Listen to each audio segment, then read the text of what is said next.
clues. What they found was just a pair of flip-flops. And across the country, another college beauty leaves her dorm and never returns. You found her car. She was in an accident. She's there. Where is she? 2 missing girls, 2 distraught families living with a nightmare. We couldn't be there to help her. She was all by herself. What happened to their daughters? Would they ever see them again? It's pretty much all I can think of. And I wake up thinking about it. Blind alleys, the odd stranger, a green van, clues in a double mystery, vanished, missing Coeds. Hello and welcome to 2020 on ID. I'm John Quinones. It's the job of parents to worry about their children, even after they're out of the nest. But it never occurred to the parents of college co-eds Brooke Wilberger and Maura Murray that their daughters could simply vanish. 2 beautiful girls, one on the sunny West Coast, one on a snowy road in New England, linked by a mysterious fate. And as Elizabeth Vargas first reported in 2008, linked also by the families determined to find them.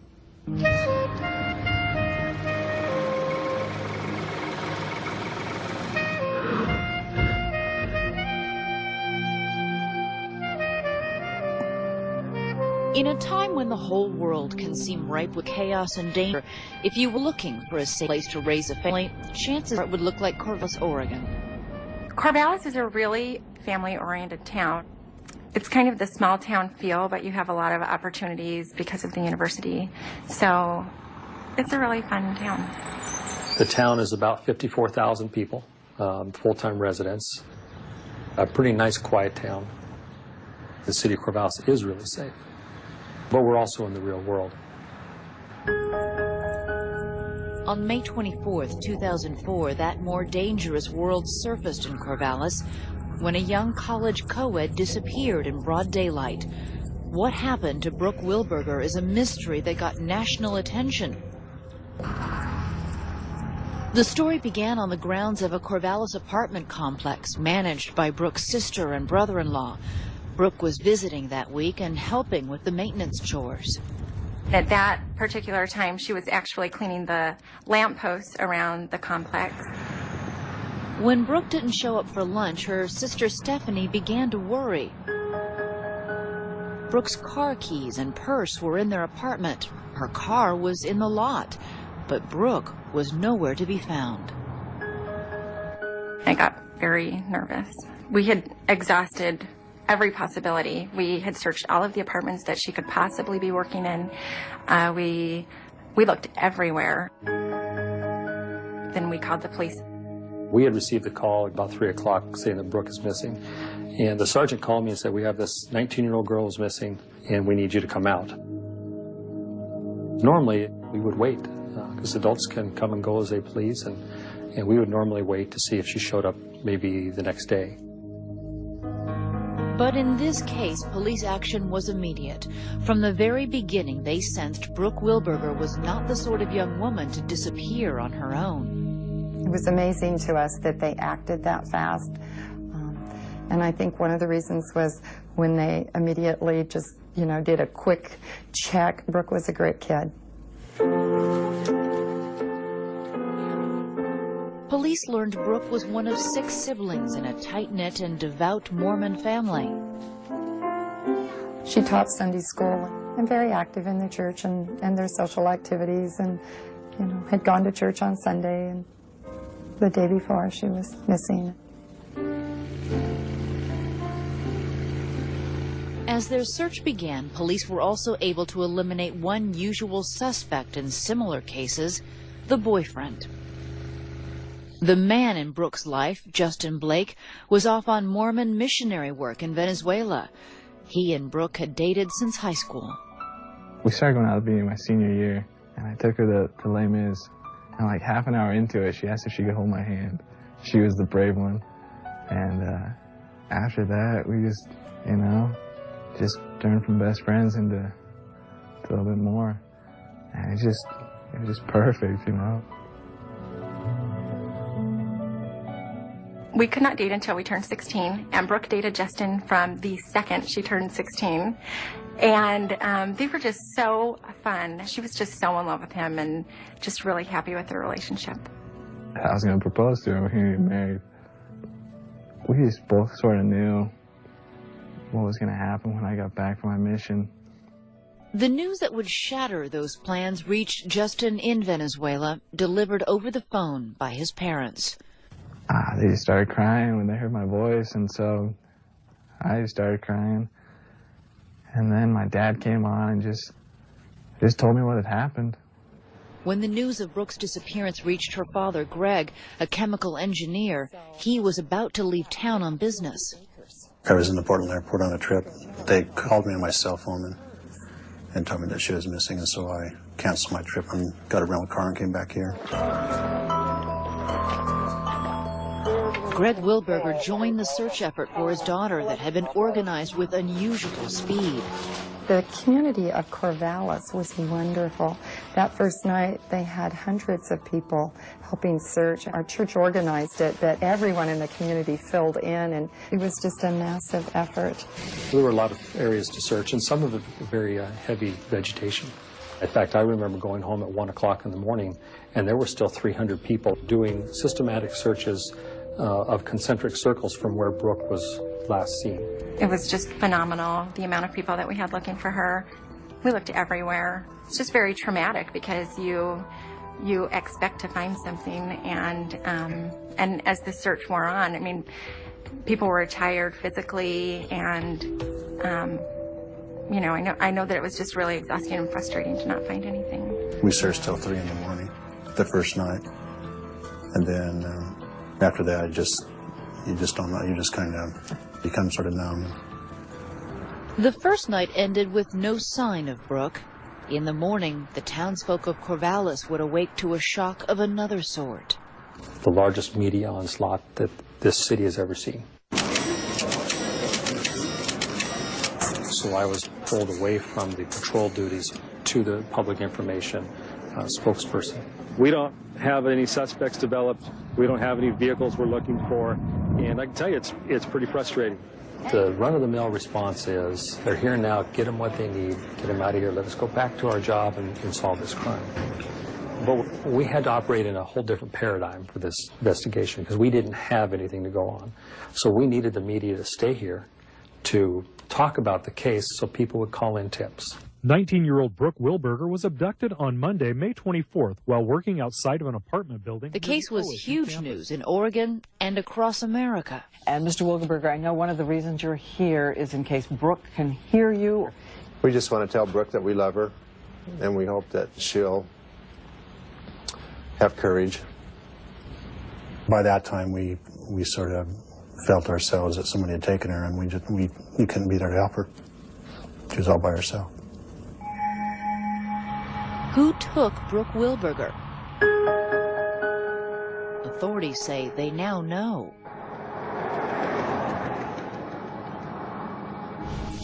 Stay with us.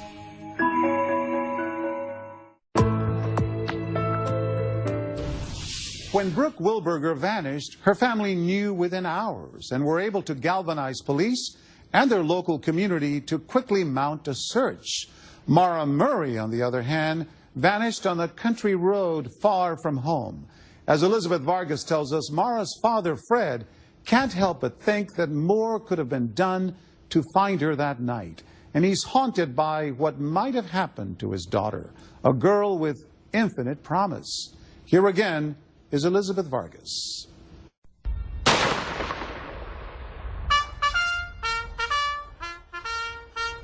The United States Military Academy at West Point is known to accept only the best and the brightest. That's how family and friends would describe small-town Massachusetts-raised Maura Murray. Never anything but an A all the way from the first grade straight through high school. I was proud.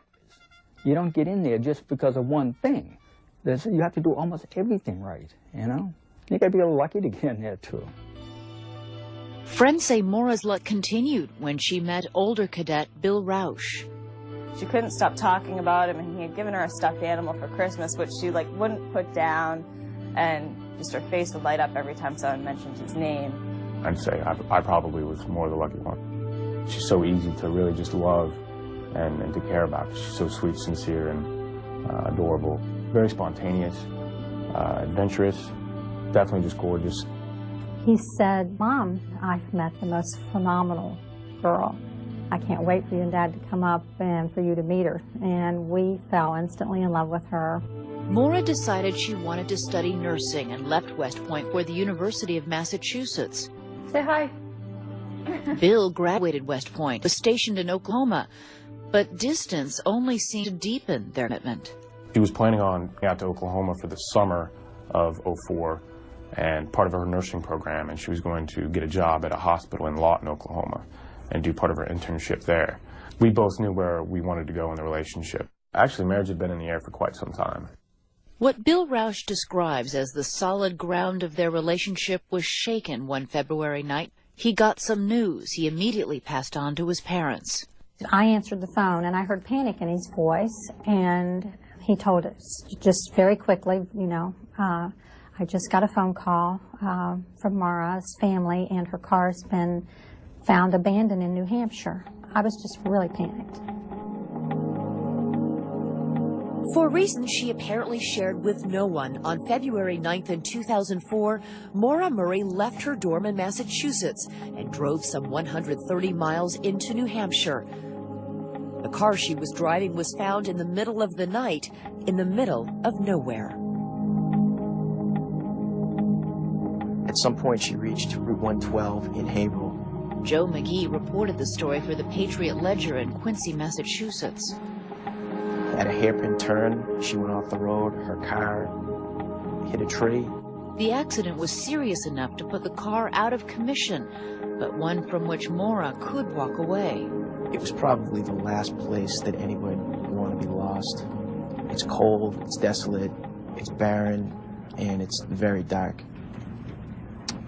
At that point, a person came along who was driving a bus. It was a neighbor. He had been taking tourists to skiing in the area that day. He asked her if she needed help. She refused. She told him that she had called AAA, that she was all set, and she had a wrecker coming. But in that area of New Hampshire, cell phones don't work, so she had not made that call. In the dark of night, it's conceivable that Maura was afraid to accept a ride from a strange man in an empty bus. The last person, as it turns out, known to have seen her. Now, police have said they've questioned him continually, and they don't consider him a suspect. The bus driver and neighbors across the street from the scene both called 911 to report a young woman stranded on Route 112. About 10 minutes later, police showed up to the scene, and Maura Murray was gone. News of that night's events reached Maura's father when police called at 4 p.m. the next day. My immediate reaction when I found out that my daughter was missing was right at the edge of panic. You found her car, she was in an accident, she's not there, where is she? Where is the search now? How far have you looked now? As it turns out, there was no search. Certainly, if Maura had been a juvenile, there would have been different alerts. In this case, the initial conclusions at the scene was that Maura had probably left on her own free will. But a day and a half later, with still no sign of Maura, authorities investigated further. They brought out helicopters, ground crews to search the area, and dogs, but two things stood out. Number one, there weren't any footprints left in the snow. And number two, dogs lost their scent about 100 yards away from the scene. According to police, there were no signs of a struggle or any other evidence like that. The police told us there was no evidence of foul play, that she was running away from everybody. You know, she's starting over. She's starting a new life, and in their words, she's 21 and she has that right. I kept hearing, well, she's an adult and she can do anything she wants. And I was the only one out there, walking up and down the street, looking over snowbanks, trying to find footprints, trying to find some sign of her. Just putting, boots on the ground and getting out and, with several people driving all over the countryside and passing out flyers. Bill Roush joined the search for Maura. He got an emergency leave from the Army to help find the woman he planned to marry. Wherever she was going, and I don't know, and to be honest, I don't even have really a best guess specifically, that was interrupted by her sliding off the side of the road. And at that moment, circumstances changed. She's completely at the mercy of any type of person that drives by. And I'm afraid that some bad guy came by and harmed her, did something to her. For all of us that love Maura, life is like a nightmare. I feel like she's my own daughter. You know, I can honestly, you know, say that I can't imagine loving anyone that's not my child any more than I love Maura.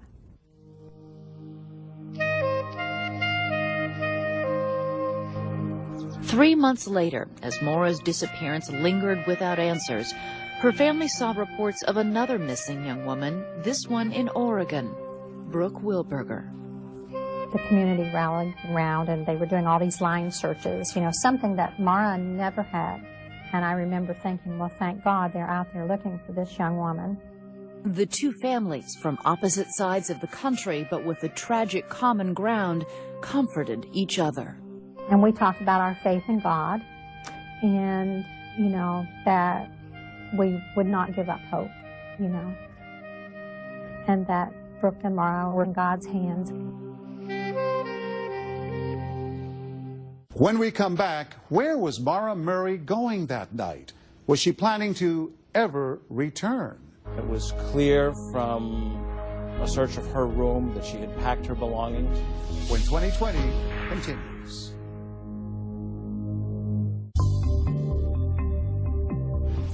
The searches for missing co-eds Brooke Wilberger and Maura Murray continue. The two families, though 3,000 miles apart, share the same hope that they will find their daughters and the same sense of shock. How could this have happened to the girls who had everything in the world to look forward to? Once again, Elizabeth Vargas. When she arrived at Utah's Brigham Young University, freshman Brooke Wilberger had no trouble making friends. Brooke was so much fun, embodied just a wonderful, great spirit. She was also beautiful. Like, she was the definition of beauty for me, on the inside and out. This is my home! Yay! On the semester break after her first year, Brooke went home to Oregon. One day that May, she left a phone message for her mother. Hey, Mom, this is Brooke. If you get the message, give me a call, because I just want to know if when you guys were getting home, if you've already eaten, haven't eaten, if you want me to make something. Anyway, give me a call, okay? Hi, Mom. What do you want for dinner? What would you like me to fix? And that's just the kind of girl she was. It was the day after that phone call that Brooke Wilberger disappeared.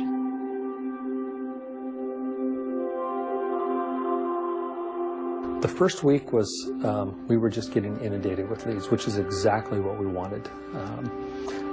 We didn't have anything else to go on, so we needed the leads. We had the hope that Brooke would come back alive. We had the hope that some lead would turn into something substantial. The family knew that to find Brooke, police would have to find whoever took her.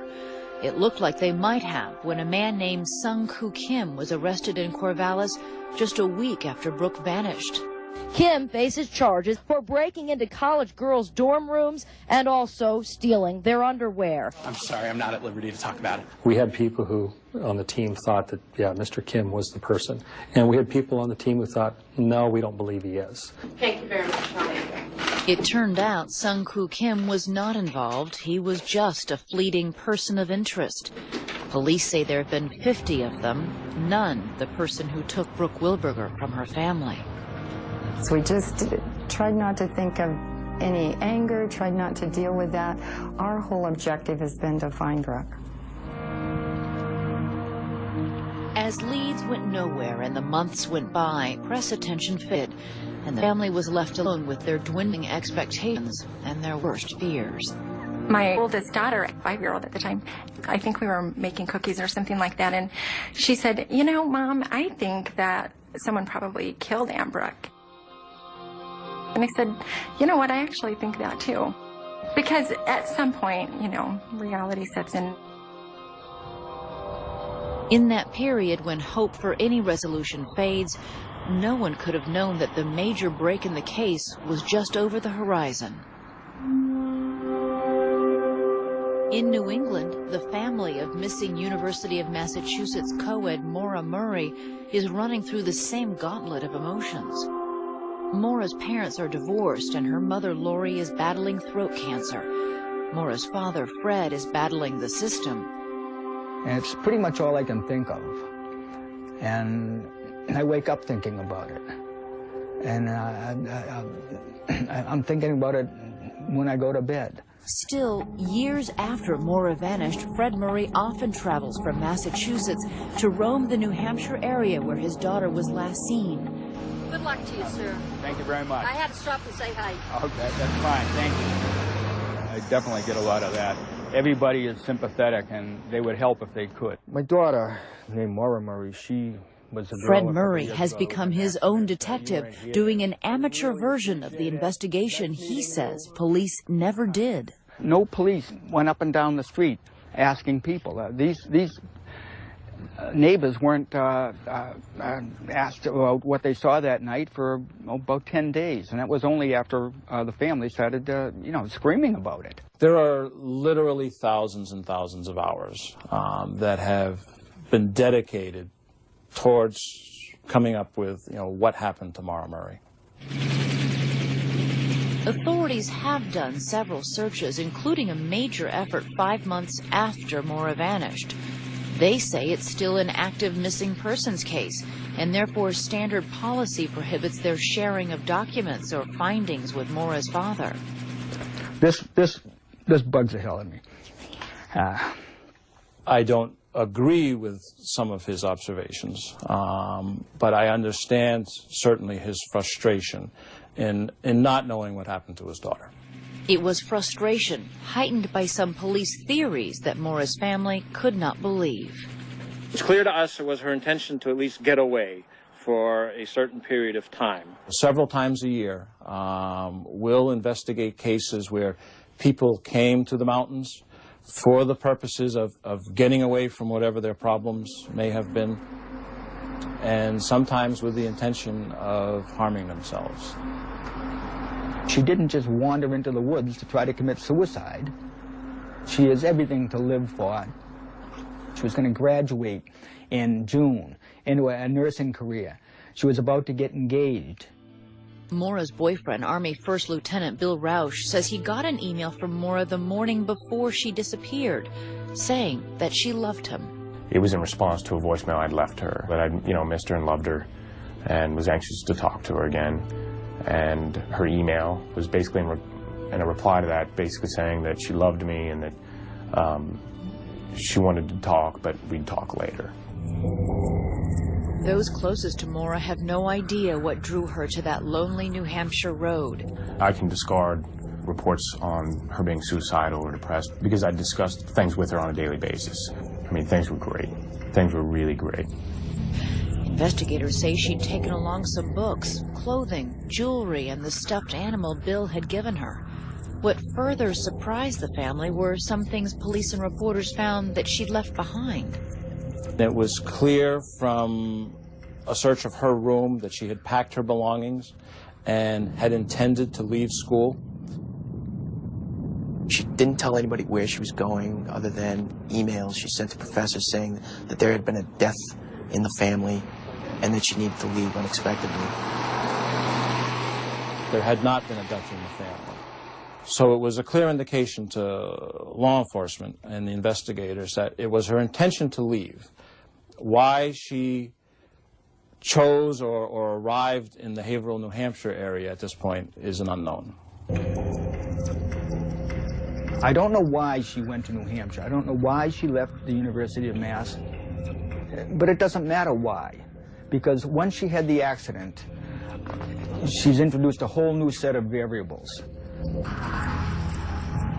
There's so many uncertainties that we just really can't grasp hold of. And when I tell a story about my girlfriend, I mean, am I telling the story about my ex-girlfriend? Am I telling the story about my former girlfriend, my current girlfriend? It is difficult, but the fact still remains that right now she's not here, and it doesn't seem likely that she will ever be here. So.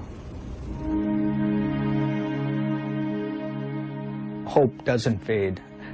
That's what I live for, you know, without hope that I might see her again, you know, and it's, the bottom drops out for me.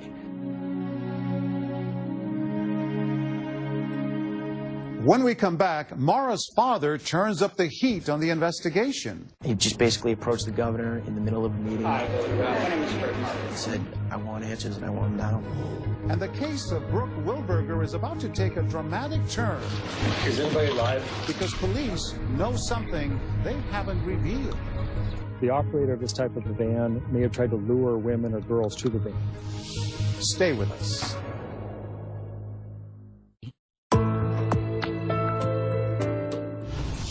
It's been almost a year since Maura Murray and Brooke Wilberger disappeared. As police continue to follow up on leads, they get a break in one of the cases. Meanwhile, the girls' families cling to hope.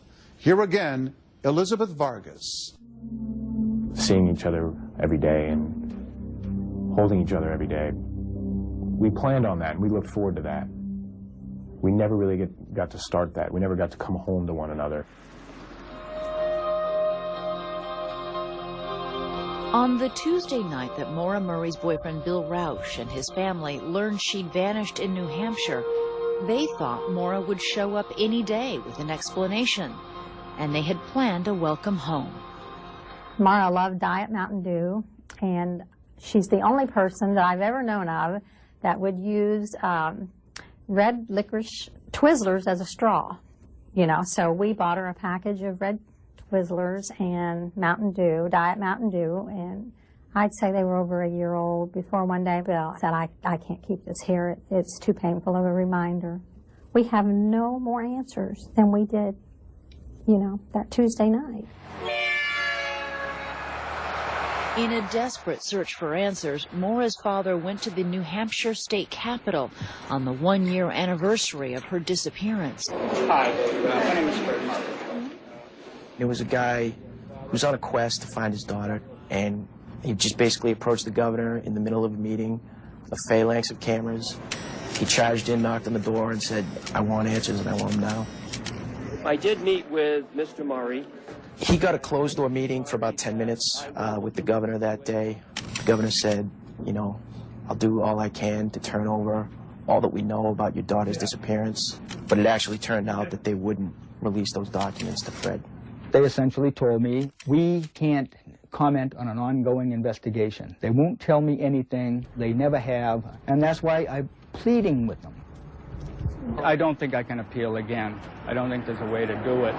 But one frustrating thing here is, I mean, rumors keep coming forth, and I heard one very recently. I don't know whether the state police ever followed up on it. And without the release of the records, I don't know whether we can rule that in or out. That kills me. It kills me. What could anyone expect when their child is missing? You know, my suitcase went missing yesterday, but I was out of sorts. And because no one would help me. And if your child goes missing and no one will help you, are you supposed to stay calm? It seemed to Fred Murray that few people believed his feeling that Maura may have met with foul play, but someone who could help had been watching. I've been following the Maura Murray case since it occurred. I saw it in the newspaper, and as time went by, continued to monitor what was going on.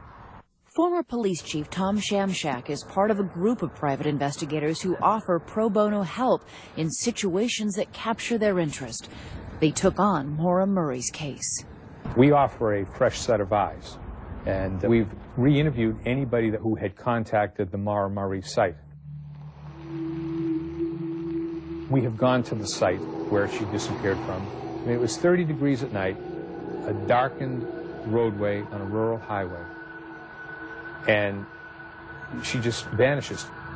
It appears, just based on what I have reviewed with the other investigators from New Hampshire, Maine, and Vermont that are part of the team, that this is something beyond a mere missing persons case. Something ominous could have happened here. No longer a single voice in the wilderness, Fred Murray had gotten professional confirmation of his fears that Maura may have been abducted, which means she also may have been murdered. It's haunting, because I'll go out searching for Maura, and the last thing someone will say, well, good luck. But good luck, well, I know what they mean well, thanks. But for good luck, that would mean I'd find my daughter's body.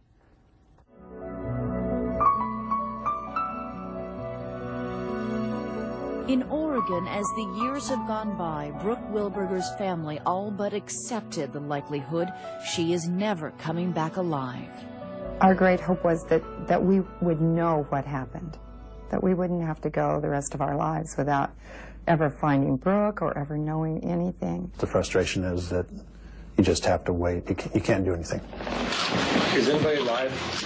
I think we're fine. The family tried to keep interest in Brooke's case active. The family, they're here to answer your questions afterwards. If you want an update on the case, the investigation, I'll be glad to stick around. On the first anniversary of her disappearance, the Wilbergers and Lieutenant Ron Noble held a press conference. First of all, we did have so many requests as the anniversary of Brooke's disappearance approached that we could not meet those requests individually. So that's why we called the press conference. We especially wanted to thank the police department and the investigative team for everything that they've done and they continue to do, and for their continued efforts to find Brooke. We did everything. We exhausted all of the leads that we had and all of the leads that we developed. The news was essentially that there was no news, a fact not lost on the reporters. I believe you've been working full time on this case, and this is all, we're still sort of at square one. I do believe that we will resolve it. We will find out what happened. Looking back, is there anything that you might have changed or done differently early on in the investigation? We continually go through this process of reevaluating and bringing in people who have gone through this before, experts. We've done that frequently, and we'll continue to do that with whatever resources we can find. It's important to us that we find Brooke. But Lieutenant Noble was keeping a secret. I knew something that day that most people didn't, that we were still working on a person that at that time looked like he could be involved. That lead came from New Mexico. A police officer doing a background check on a man charged with raping a co-ed there noticed the suspect had an active drunken driving warrant in Oregon. The officer called up there to see if they also had any similar unsolved rape cases. He was led to the Corvallis PD.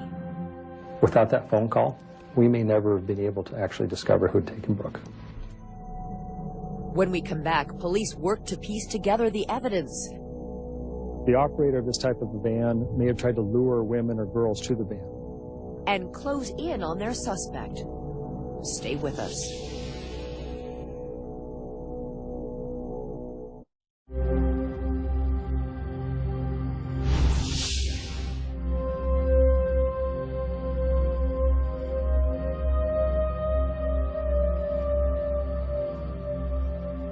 Police in Corvallis, Oregon well remember the day Brooke Wilberger disappeared. It was actually a beautiful spring day in Corvallis, right before Memorial Weekend. It was a nice, quiet day, Monday morning.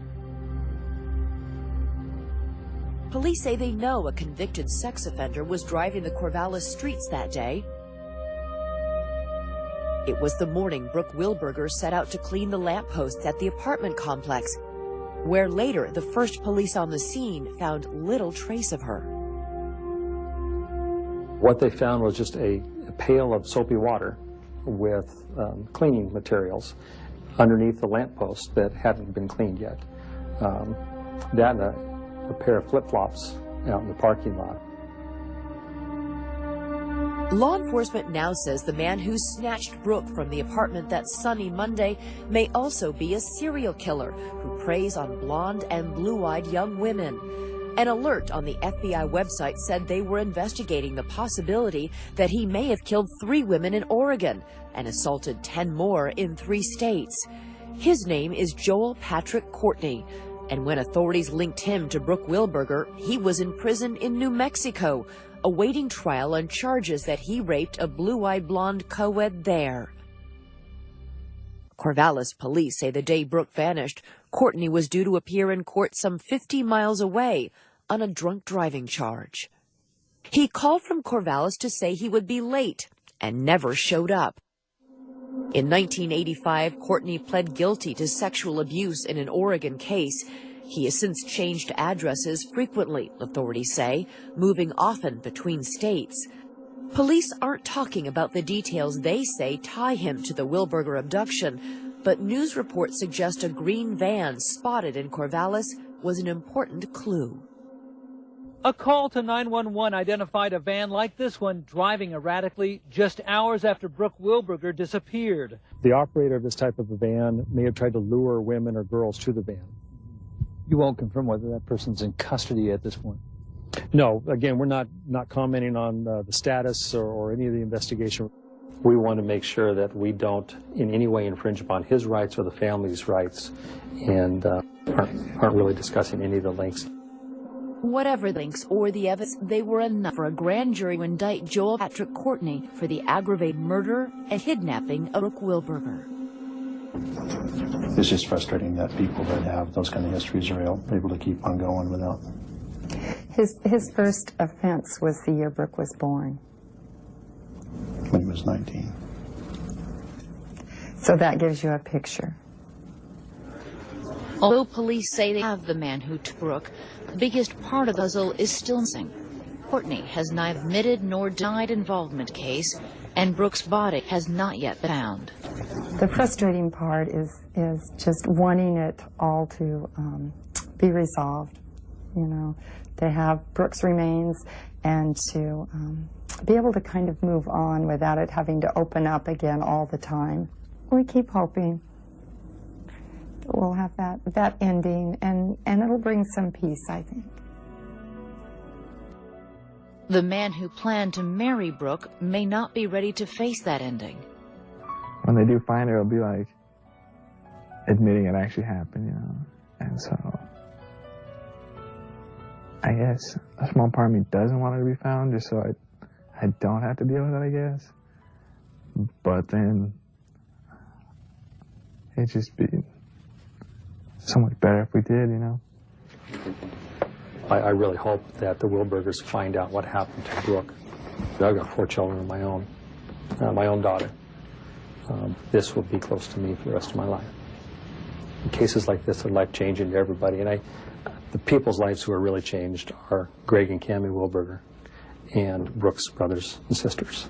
We've had a lot of support, a lot of people, but there are those lonely moments when you are alone because people only understand to a degree.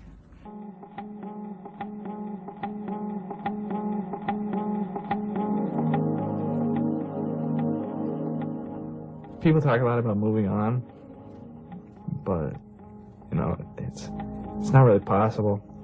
You know, I can't even think about, like, continuing all the dreams we had together, you know? And so it's like just turning and having to go a different direction. They're not moving on.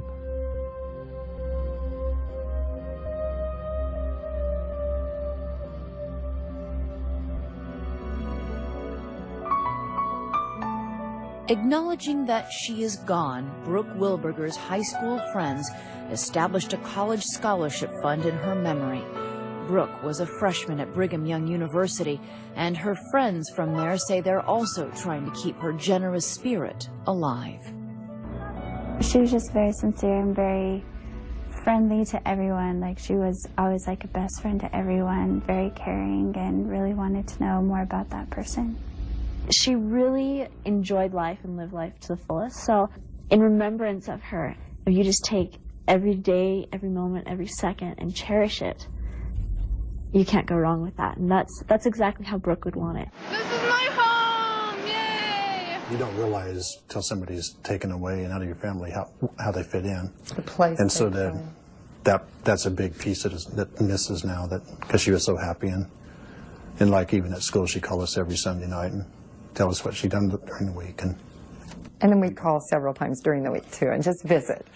We don't get those opportunities anymore, so. Every time we get together as a family, there's always just that underlying sadness. This just has such a bitter, just a really terrible, bitter feeling. My heart goes out to the Wilbergers. I know they didn't want to hear, that Brooke is no longer living. And just as we never want to hear that Maura is no longer living. Those who love missing co-ed Maura Murray remain in a limbo, where the pain is still laced with lingering expectations. I pray daily that Maura is living. And my logic tells me that she's not. But my heart won't let me give up hope. Before this happened, she was that constant in my life that regardless of where I would go and what I would do, none of that seemed very important if I could bank on her being there through it all. Sometimes I'm mad. Other times I'm hopeful. And other times I'm just so immersed in trying to investigate what could have happened. And the closer I get, when I stand right here, the same feelings come back. The same frustration, the same what if.